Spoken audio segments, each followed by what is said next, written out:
परमेश्वर का हम धन्यवाद करते हैं सभी मसीह भाई बहनों को। जय मसीह की। मेरे प्यारों, आइए प्रभु का वचन सुन ले और आपके जीवन में जो भी दिक्कतें हैं प्रभु के हाथ में सौंप दीजिए। तो जो लोग नए, कृपया इस चैनल को सब्सक्राइब कर दे। तो आज का वचन मैं आपके लिए लाया हूं कि जो व्यक्ति परमेश्वर के विरुद्ध में चलता है, परमेश्वर के आज्ञाओं को नहीं मानता है, तो परमेश्वर उसको क्या आज के दिन वचन से बताएंगे। आप उसको समझ लीजिए कि परमेश्वर का दंड क्या होता है, परमेश्वर कैसे उसे वचन से बातें करते हैं। उस वचन को आप जरूर सुने।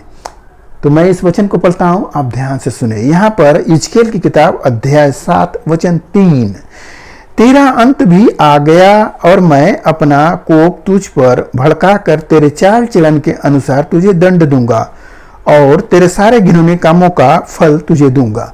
परमेश्वर किसे बोल रहे हैं? यहाँ पर जो इस्राएल है, इस्राएल का मतलब शुद्ध मन वाला, यहाँ पर कुछ गड़बड़ी कर दिए। इस्राएली लोग कुछ गड़बड़ी कर दिए, परमेश्वर को छोड़ अन्य देवी देवताओं की ओर मुड़े, तो परमेश्वर का कोप उन पर भड़का है। और परमेश्वर बोल रहे हैं कि तेरे चाल चलन की वजह से तुझ पर कोप भड़केगा और मैं किसी भी रीति से छोड़ूंगा नहीं। हालेलुया। तो वो परमेश्वर का कोप क्यों भड़क जाता है? जब हम गलत मार्गों पर चल देते हैं और परमेश्वर हम पर दया नहीं करता है। और एक आयत पढ़ रहा हूं, आप सुने। मेरी दया दृष्टि तुझ पर न होगी और न मैं कोमलता करूंगा, और जब तक तेरे घिनौने पाप तुझ में बने रहेंगे तब तक मैं तेरे चाल चलन का फल तुझे दूंगा। तब तुम जान लोगे कि मैं यहोवा हूं। परमेश्वर का जब क्रोध आता है तो परमेश्वर, आप जो अपने अंदर पाप बनाए रखते हो, जब तक अपने पाप का अंगीकार नहीं करोगे, उसको दूर नहीं करोगे, तब तक परमेश्वर आपके चाल चलन का अनुसार आपको दंड देता रहेगा। तो हम इस वचन को जो सुने हैं, इससे हमें अपने आप को जो भी गलत काम है, जैसे इस्राएली लोग कर रहे थे, तो उनको परमेश्वर दंड देकर सुधार रहा था।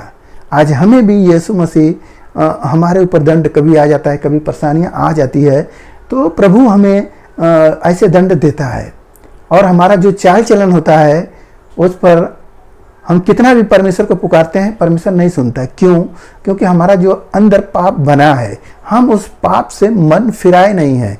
हम तो सोच रहे हैं कि ये तो थोड़ा सा काम है, थोड़ा सा मैंने कल दिया। नहीं मेरे प्यारों, थोड़ा सी जहर आपका जान ले सकता है। इसलिए थोड़ा मत समझिए, बहुत बड़ा समझिए। परमेश्वर की जो आज्ञाएं हैं, यदि जरा से भी तोड़ेंगे तो इसका दंड आपको ऊपर आ जाएगा। इसलिए अपने आप को जांचे, परखें कि क्या हम परमेश्वर के विरुद्ध तो नहीं चल रहे हैं।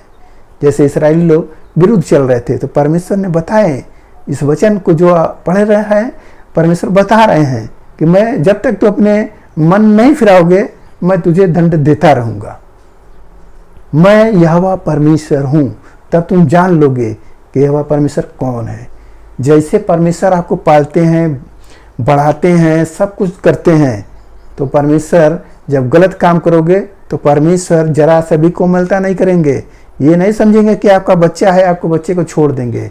आपको कैसे पाले, आपने कितना भक्ति किया है, वो प्रभु में दया करेंगे? नहीं करेंगे, क्योंकि आपका वो पाप है वह भारी है। और जब तक उस पाप को हटाएंगे नहीं, परमेश्वर का क्रोध आपके ऊपर निरंतर बना रहेगा। इसलिए समय रहते हमें परमेश्वर से क्षमा मांगना चाहिए और अपनी चाल चलन पर दृष्टि करना चाहिए। क्या मेरा चाल सही है या गलत है?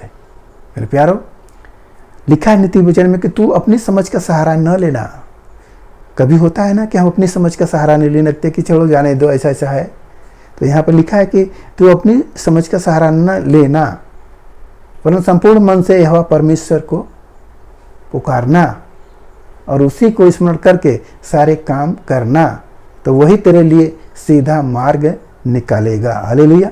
तो प्रभु को ही हमें पुकारना है और प्रभु जैसे आज्ञा बताएंगे वो हमारे लिए रास्ता निकालेंगे।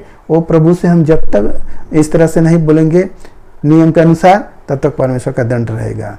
तो हमें अपना समझ नहीं, किसी से समझ लेना चाहिए कि क्या मेरा पाप बना हुआ है, क्या मैं ऐसा गलती कर रहा हूँ। क्योंकि कभी ऐसा होता है कि गलती आदमी करता रहता है, उसे समझ में नहीं आ रहा है और वो उसके ऊपर दंड आ रहा है। और वो समझ रहा है कि ये कोई बीमारी है। बीमारी नहीं मेरे प्यारो, आप उसको जांचे, परखे, समझे।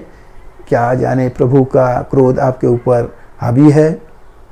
आप भले परमेश्वर की प्रार्थना कर रहे हैं, मगर आपका पाप क्षमा नहीं हुआ है तो दंड आपके ऊपर है। तो आप इस बात को जांचे, परखे, किसी से पूछें, खुद परमेश्वर से पूछें, परमेश्वर आपको दिखा देंगे। इसलिए बाइबल भी आपको बता देगा। बाइबल से वचन पढ़ते रहें, आपको जरूर सामने आएगा ये बातें। तो इसलिए मार्गदर्शक बाइबल भी है। तो हमें आज का वचन जो मिला उस पर ध्यान करें। प्रभु आपका है और प्रभु की आज्ञा आपके लिए है, तो हमें उस आज्ञाओं को मानना है। जो हमारा सच्चा परमेश्वर है उसी के अनुसार चलेंगे। प्रभु आपका आशीष आपके जीवन में होता रहेगा। तो आइए आपके लिए प्रार्थना करें। महान परमेश्वर, हम आपका धन्यवाद करते हैं ईश्वर आज के दिन प्रभु जो यह वचन मिला, जितने सुने प्रभु ने आशीष मिला, उनके घर परिवार में सुख शांति बनी रहे। पिता, जिस भाई ने पाप किए हैं पिता परमेश्वर, अगर उनका पाप उनमें बना रहा, हे प्रभु आप उन्हें क्षमा नहीं करेंगे। अल्लाह जब भी पाप को त्यागेंगे और छोड़ेंगे, मन फिराएंगे, तो हे प्रभु आपकी बड़ी हुई दया से वो भले चंगे भी हो जाएंगे।